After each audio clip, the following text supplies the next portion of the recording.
I'm not entirely sure what I'm doing here. I packed up my laptop and book and everything, and I came out here because I've been crying off and on for the last few hours over the death of my favorite author. And I know it seems silly and ridiculous because I didn't know him. I never met him. But even so, he was a big part of my life. I had fallen into such a depression at one point that reading his books is basically the only thing that can make me smile. So I came out here to this place where it's quiet, beautiful, relaxing.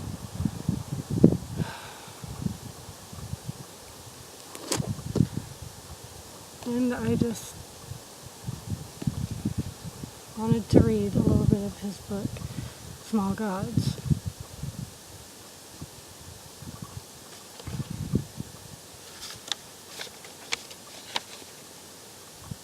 Now consider the tortoise and the eagle. The tortoise is a ground-living creature. It is impossible to live nearer to the ground without being under it. Its horizons are a few inches away. It has about as good a turn of speed as you need to hunt down a lettuce. It has survived while the rest of evolution flowed past it by being, on the whole, no threat to anyone and too much trouble to eat. And then there's the eagle, a creature of the air in high places whose horizons go all the way to the edge of the world. Eyesight keen enough to spot the rustle of some small and squeaky creature half a mile away. All power, all control. Lightning death on wings. Talons and claws enough to make a meal of anything smaller than it is, and at least take a hurried snack out of anything bigger than it.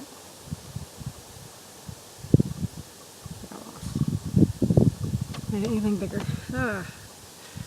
I have problems reading out loud. And yet the eagle will sit for hours on a crag and survey the kingdoms of the world until it spots a distant movement, and then it will focus on the small shell wobbling among the bushes down there on the desert, and it will leap. And a minute later, the tortoise finds the world dropping away from it, and it sees the world for the first time, no longer 1 inch from the ground, but 500 feet above it, and it thinks, what a great friend I have in the eagle. And then the eagle lets go, and almost always the tortoise plunges to its death. Everyone knows why the tortoise does this. Gravity has a habit that is hard to shake off.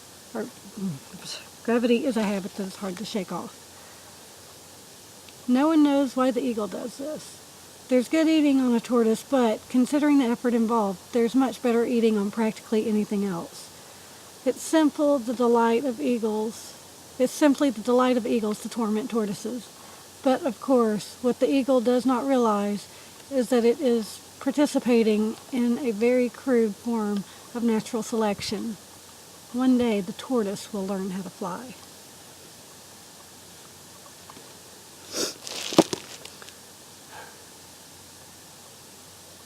This book is... I love this book.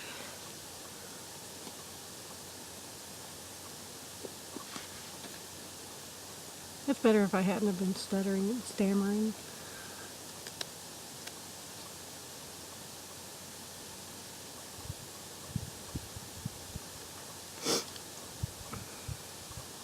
This author, Terry Pratchett, did so well at writing. I don't think I've ever read anybody that could write as well as he does, that could paint as beautiful a picture as he did with the written word. It is so easy to imagine the world that he wrote about, the characters that he wrote, that he created. It is so easy to imagine them because of the way he wrote, because he just had that power. The power of where I've always admired people that were that good with the written word, or the spoken word for that matter. To me, vocabulary is something important. The bigger your vocabulary is, the more you can explain things, the more you can describe things.